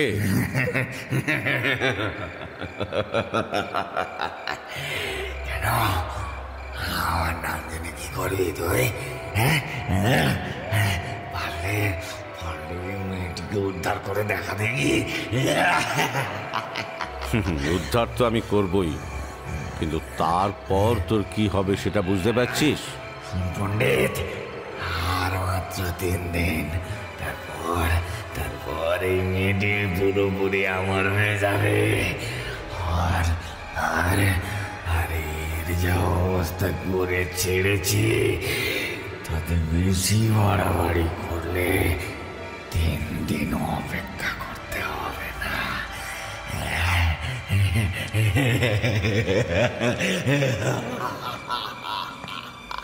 তারানন্দ আর কোনো কথা না বলে ঘর থেকে বেরিয়ে গেলেন। বাইরে এসে তিনি দেখলেন রাঘববাবু চুপচাপ বসে আছেন। আপনি? রাঘববাবু তারানন্দকে দেখেই চিনতে পারল। নমস্কার বিনিময় সেরে নিজের পরিচয় দিলেন রাঘববাবু। ভালোই হলো, এই যুদ্ধে সঙ্গে কাউকে পাওয়া গেল। তারানন্দ রাঘববাবুর উদ্দেশ্যে কথাগুলো বললেন। রাঘববাবু তারানন্দের হাতটা জড়িয়ে ধরে ডুকরে কেঁদে উঠলেন। আমার মেয়েকে বাঁচান মহারাজ, আমার মেয়েকে বাঁচান। সেই জন্যই তো আমি সব কাজ ছেড়ে এসেছি। আর আপনি নিজেও তো এই পথে কিছুটা এগিয়েছিলেন, তাই আপনার তো এটা জানা উচিত এই লড়াইটা কঠিন ঠিকই, কিন্তু অসম্ভব নয়। সব থেকে বড় ভরসা ঈশ্বর, কারণ তার চেয়ে শক্তিশালী সমগ্র বিশ্ব ব্রহ্মাণ্ডে আর কেউ নয়। তারপর গভীর মনোযোগ সহকারে সম্পূর্ণ মহলটা পর্যবেক্ষণ করতে লাগলেন তিনি। তারপর একটু থেমে রাঘববাবুকে জিজ্ঞেস করলেন, আচ্ছা, পিউয়ের জন্মদিনটা কবে? এই তো জুন মাসের 18 তারিখ। মানে আর 3 দিন বাকি। আমাদের আর একটু সময় নষ্ট করা চলবে না রাঘববাবু। চলুন একবার তাড়াতাড়ি মহলের আনাজ কানাজ একটু অনুসন্ধান করে আসা যাক। আর আপনি যদি কিছু জানতে পারেন তাহলে আমাকে বলতে পারেন। রাঘববাবু সংক্ষেপে এই কদিনে ঘটে যাওয়া ঘটনাগুলো বললেন। তারপর সেই চোরা কুঠুরির দিকে এগিয়ে গেলেন। তারানন্দ চোখ ছোট করে সেই দিকে অনেকক্ষণ তাকিয়ে রইলেন। তারপর ঘর থেকে বেরিয়ে গেলেন। বাইরে গিয়ে তিনি দেব আর দিব্যেন্দুকে ডেকে পাঠালেন। তাদের মুখে ওই বাড়ির অভিশপ্ত ইতিহাসটা সম্পূর্ণ শুনলেন। তারপর দেব, মোহনবাবু, রাঘববাবু, ধারাবাবু ও দিব্যেন্দু সবাইকে নিয়ে এক জায়গায় বসে উনি বললেন, দেখুন, আমি কাল থেকে আমার কাজ শুরু করব, আর আমার সহযোগিতা করবেন রাঘববাবু। সবাইকে আমি সাবধান করে দিচ্ছি, এই আত্মা কোনো সাধারণ আত্মা নয়। সে আমাকেও ভুগিয়েছে, তাই ও বিভিন্নভাবে চেষ্টা করবে আমাদের বিভ্রান্ত করার। ওর ঢাল হলো পিউ, আর আমাদের মনে রাখতে হবে পিউকে রক্ষা করতে হলে আমাদের দুর্বল হলে চলবে না। যদি দেখেন পিউ চিৎকার করছে সাহায্যের জন্য, সেটাও কিন্তু দৃষ্টিভ্রম।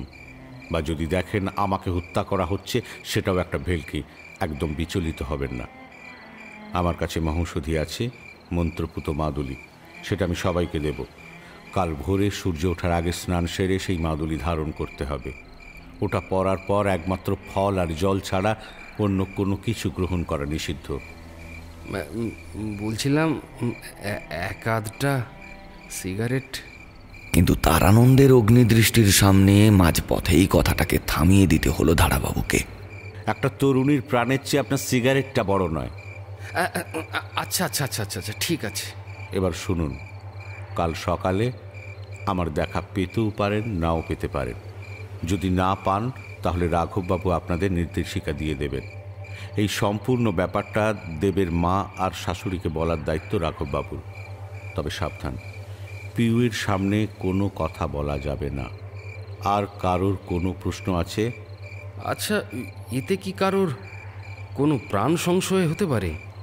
আপনার নির্বুদ্ধিতার জন্যে আজ এই দুই পরিবার ভুগছে, তাই আমার মতে শাস্তি আপনারই পাওয়া উচিত।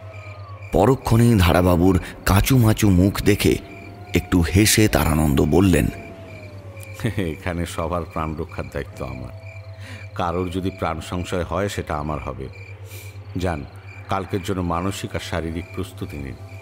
আর হ্যাঁ, ভালো কথা, বীরসাকে টাকা পয়সা মিটিয়ে ছুটি দিয়ে দিন। এইসব ঝামেলায় ও বেচারার থাকার কোনো দরকার নেই।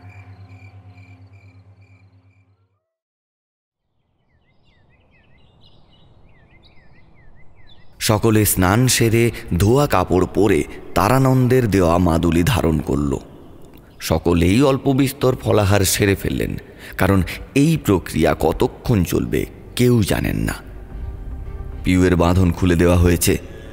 সে কিছু একটা টের পেয়ে সমানে চাপা গর্জন করে চলেছে।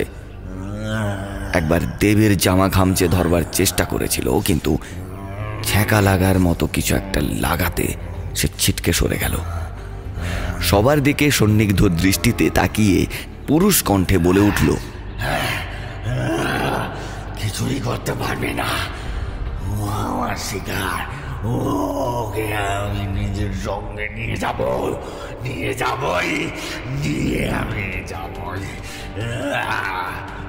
বলেই পিউ নিজের মাথাটা দেওয়ালে ঠুকে দিল। মাথার একটা দিক খানিকটা ফেটে রক্ত গড়িয়ে পড়ল। মালতী দেবী আর্তনাদ করে মেয়েকে চাপটে ধরতে গেলে রাঘববাবু ওনাকে নিরস্ত করলেন। চাপা গলায় বললেন, মেয়েকে বাঁচাতে চাইলে নিজেকে শক্ত রাখো। ওরা সবাই বাইরে পাশের ঘরে অর্থাৎ যেখানে সেই চোরা কুঠুরিটি ছিল সেই ঘরে প্রবেশ করল। দেওয়াল ঘেঁষে পরপর কয়েকটা আসন পাতা ছিল। সবাই গিয়ে আসনগুলোতে বসল। তারানন্দের দেখা পাওয়া গেল না। শুধু রাঘববাবুর সামনে পুজোর কিছু সরঞ্জাম, যেমন তুলসী পাতা, বেলপাতা, দুব্বা, ধূপ ইত্যাদি ইত্যাদি। রাঘববাবু সবার উদ্দেশ্যে বললেন, যাই হয়ে যাক না কেন, কেউ এই আসন ত্যাগ করবেন না। আপনাদের কাছে দুটো সুরক্ষা কবচ আছে। একটা মাদুলি, যেটা আপনারা ধারণ করেছেন, আর দ্বিতীয়টা হলো এই আসন। শুধু মাদুলিতে ওই অদৃশ্য শক্তিকে খুব বেশি সময় আটকে রাখা সম্ভব নয়। আর একটা কথা, এই শক্তি আমাদের অচেনা, কিন্তু এটুকু নিশ্চিত যে সে প্রচণ্ড শক্তিশালী আর ধূর্ত। তাই আমাদের সচেতন আর প্রচণ্ড সাবধান থাকতে হবে। তারানন্দ মহাশয় যথাসময়ে এখানে এসে উপস্থিত হবেন। কথা শেষ করে রাঘববাবু প্রদীপটা জ্বালালেন। তারপর মন্ত্র উচ্চারণ করতে করতে পাশে রাখা ঝোলা থেকে কিছু একটা চতুর্দিকে ছড়িয়ে দিলেন। সবাইকে অবাক করে হামাগুড়ি দিতে দিতে ঘরে প্রবেশ করল পিউ। ওর মধ্যে আমূল পরিবর্তন লক্ষ্য করা যাচ্ছে। সেই লাবণ্যমাখা মুখ বা মায়াবী দুটো চোখ, সেসব তো বহুদিন আগেই অদৃশ্য হয়ে গেছে। এখন তার জায়গায় পুরুষালী মুখ আর জোড়া ভুরুর নিচে নৃশংসতায় ভরা কঠোরাগত দুটো চোখ। কেমন একটা অদ্ভুত দৃষ্টিতে সবার দিকে এক প্রস্থ দেখে পুরুষ কণ্ঠে বলে উঠল, মাত্র দুদিন, তারপর ও সম্পূর্ণভাবে আমার বসে আসবে। আমার বৃত্ত হয়ে যাবে ও, আমার রক্ষিতা, আমার রক্ষিতা। ওকে নিয়ে যা খুশি আমি করব, এমনকি তোদের কোন পর্যন্ত আমি করব। বলেই টিকটিকির মতো অনায়াসে দেওয়াল বেয়ে ছাদে আটকে রইল। রাঘববাবু সেসব দিকে কোনোভাবে দৃষ্টিপাত না করে উচ্চস্বরে মন্ত্রপাঠ করতে লাগলেন। ওই মন্ত্র দিয়ে তুই আমায় আটকাবি। বলেই লাফিয়ে পড়ার চেষ্টা করলো, কিন্তু পারল না। সে অদ্ভুত রকম ভাবে ছাদে ঝুলতে থাকলো। শত চেষ্টা সত্ত্বেও সে নামতে পারল না।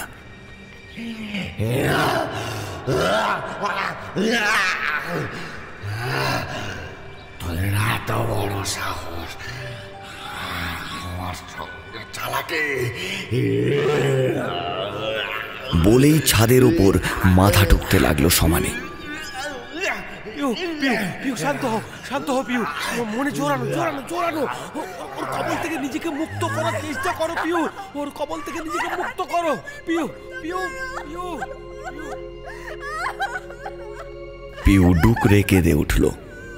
দেব লাফিয়ে উঠে আসন ছেড়ে প্রায় পিউয়ের দিকে এগিয়ে যাচ্ছিল, কিন্তু তা আর পারল না। কারণ দিব্যেন্দু ও রাঘববাবু দুজনেই তাকে শক্ত করে ধরে রেখেছে। রাঘববাবু দাঁত চেপে রাগত স্বরে বললেন, কি করছো? মূর্খের মতো কাজ করলে পিউকে সারা জীবনের মতো হারিয়ে ফেলবো আমরা। ওপর থেকে আবার সেই গা জ্বালানো হাসির আওয়াজটা পাওয়া গেল। আচমকা কেউ কিছু বুঝে ওঠার আগে পিউ আবার টিকটিকির মতো ছাদ থেকে নেমে সোজা সেই চোরাকুঠুরির ভেতর প্রবেশ করেই অদৃশ্য হয়ে গেল। ভেতর থেকে বিকট শব্দে কিছু একটা আছড়ে পড়ার মতো আওয়াজ পাওয়া গেল, আর তার সঙ্গে ভেসে এলো পিউয়ের বেদনার্ত চিৎকার। দেব আর থাকতে পারল না। সে এক লাফে সব বাধা অতিক্রম করে ওই গহ্বরের ভেতর প্রবেশ করল। কিংকর্তব্য বিমূঢ়ের মতো সবাই দাঁড়িয়ে দাঁড়িয়ে দেখল ওই চোরা কুঠুরির দরজাটা ধীরে ধীরে বন্ধ হয়ে গেল। তার সঙ্গে শোনা গেল দেবের চিৎকার আর অট্টহাসি। সবার চোখে মুখে আতঙ্কের ছাপ। এদের মধ্যে সবার আগে নিজেকে সামলে নিয়ে দিব্যেন্দু তাড়াতাড়ি করে পড়ে থাকা একটা শাবল নিয়ে ওই দরজায় সমানে আঘাত করতে লাগলো। ওটা গায়ের জোরে খুলবে না। পেছন থেকে একটা ভারী গলার আওয়াজ। সবাই পেছন ফিরে দেখল তারানন্দ প্রবেশ করেছেন। এখন তাকে চেনা দেয়। রক্তবসন পরিহিত, কপালে লাল চন্দনের তিলক, হাতে একটা পেতলের কলস। তিনি সোজা গিয়ে চোরাকুঠুরির পাশে দাঁড়ালেন। সমানে মন্ত্র উচ্চারণ করে চলেছেন, কিন্তু শত চেষ্টা সত্ত্বেও সেই দরজা খুলতে অক্ষম হলেন তিনি। ওনার মুখ গম্ভীর হয়ে গেল। হঠাৎ কি মনে হতেই ঝোলার ভেতর থেকে একটা বাঁধানো ছবি বের করলেন তিনি। ওনার গুরু স্বামী ত্রিকালদর্শীর ছবি। সেটা কপালে ঠেকিয়ে বললেন, গুরুদেব, পথ দেখাও গুরুদেব, পথ দেখাও। বলতে বলতে তিনি ধ্যানস্থ হলেন। এদিকে সবার ধৈর্যের বাঁধ ভাঙছে, একমাত্র রাঘব বাবুর বাদে। সবাইকে অবাক করে সেই চোরাকুঠুরির ভেতর থেকে ধোঁয়া বের হতে লাগলো। তার সঙ্গে একটা তাপ প্রবাহিত হতে হতে কিছুক্ষণের মধ্যে দরজাটিতে আগুন জ্বলে উঠল। দ্রুত ভেঙে পড়ল দরজাটি। আর দেরি না করে ক্ষিপ্র গতিতে প্রবেশ করলেন। ব্যবসা দিগন্ধে নিঃশ্বাস নেওয়া দায়।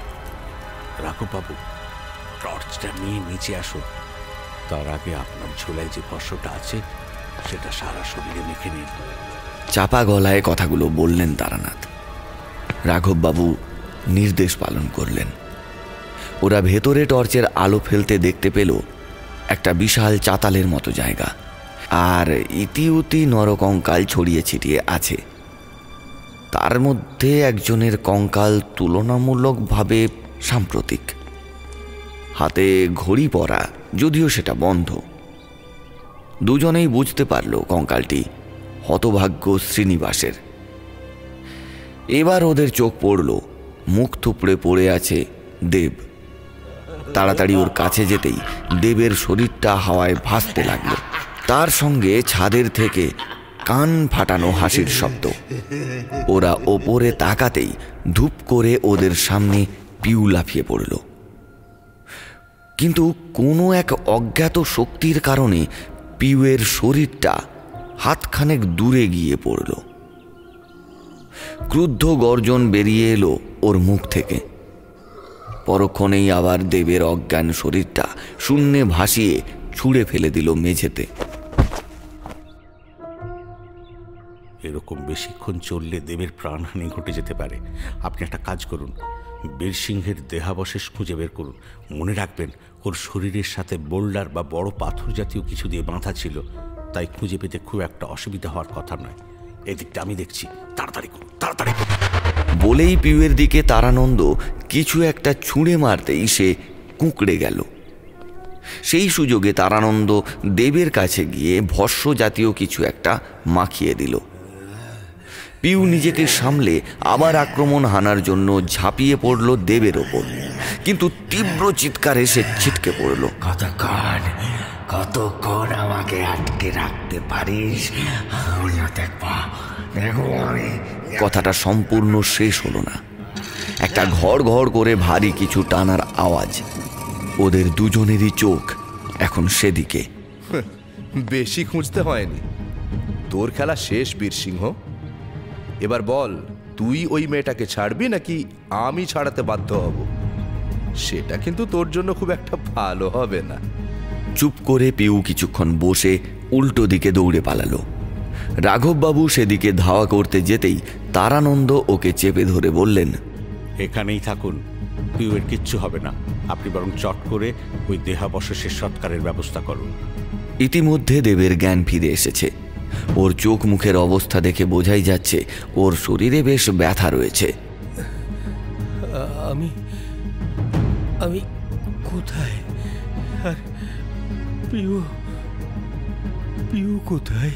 তুমি এখন মহলের গুপ্ত কুঠুরিতে, আর পিউ এখানেই আছে। এর মধ্যে রাঘববাবু ফিরে এলেন, হাতে কেরোসিনের বোতল। তাড়াতাড়ি করেই দেহাবশেষের ওপর কেরোসিন ঢেলে দিন। তাড়াতাড়ি তাড়াতাড়ি, পিউ আসার আগে যা করার করতে হবে, একটু তাড়াতাড়ি করো। তাড়া দিলেন তারানন্দ, কিন্তু তারানন্দর কথা শেষ হওয়ার আগেই পিউ ফিরে এলো।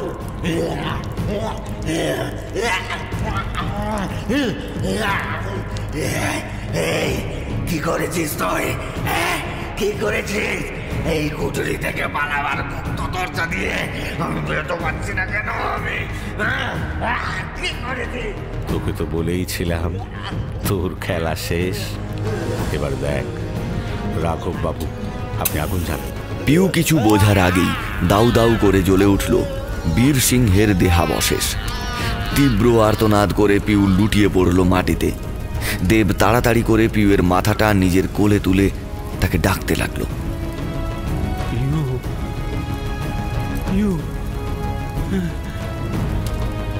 পিউয়ের মুখটা এখন অনেক স্বাভাবিক, সেই পুরুষালী ভাবটা আর নেই। আর ভয় নেই, শত্রুর অবসান ঘটেছে।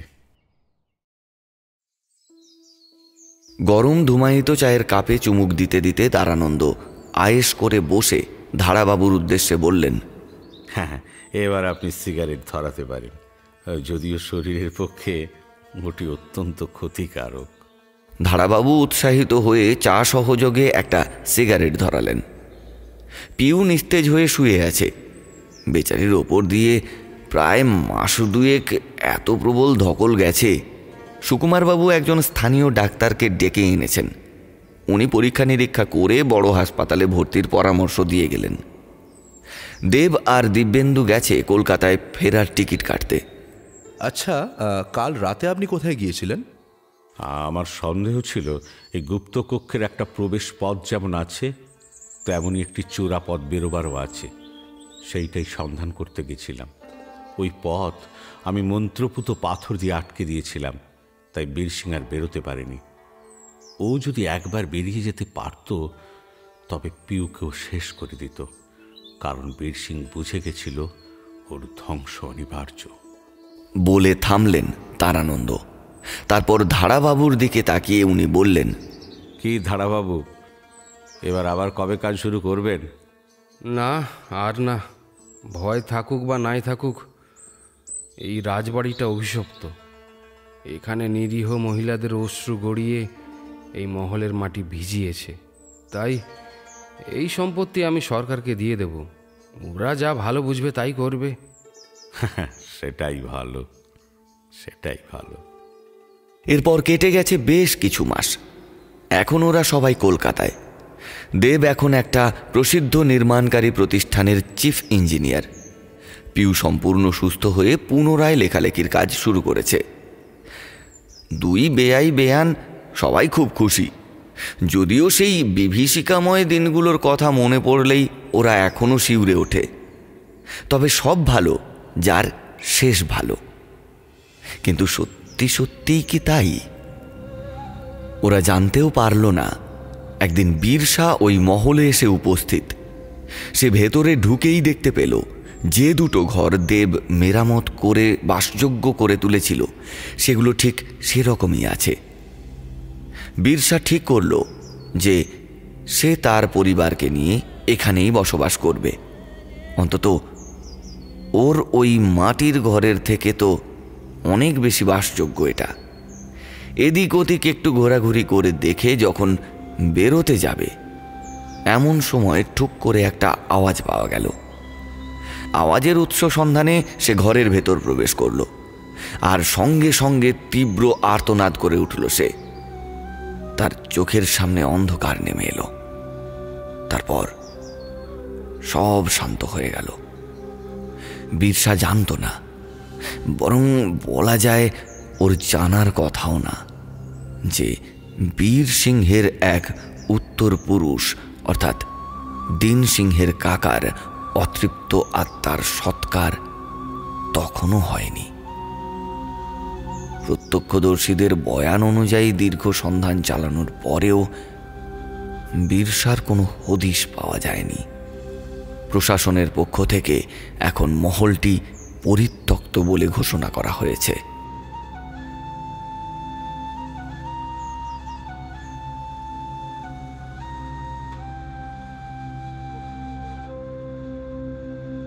এতক্ষণ শুনলেন আবির দাসের লেখা অভিশপ্ত রাজবাড়ি।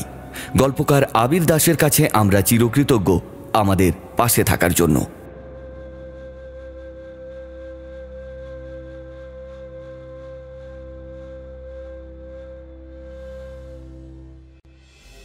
পূর্বের ইতিহাস বর্ণনার ক্ষেত্রে, সেই সময়ের পরিস্থিতি ও চিত্রপট বর্ণনার ক্ষেত্রে যে শিকারের কথা উল্লেখ করা হয়েছে, এ ধরনের কোনো শিকারকে জ্যামহাব স্টুডিও বা আমাদের লেখক কখনোই প্রশ্রয় দেন না বা এই শিকার সম্বন্ধিত কোনো প্রচার করে না। বন্যপ্রাণ সংরক্ষণ আইন অনুযায়ী যে কোনো ধরনের বন্যপ্রাণী শিকার আইনত দণ্ডনীয় অপরাধ।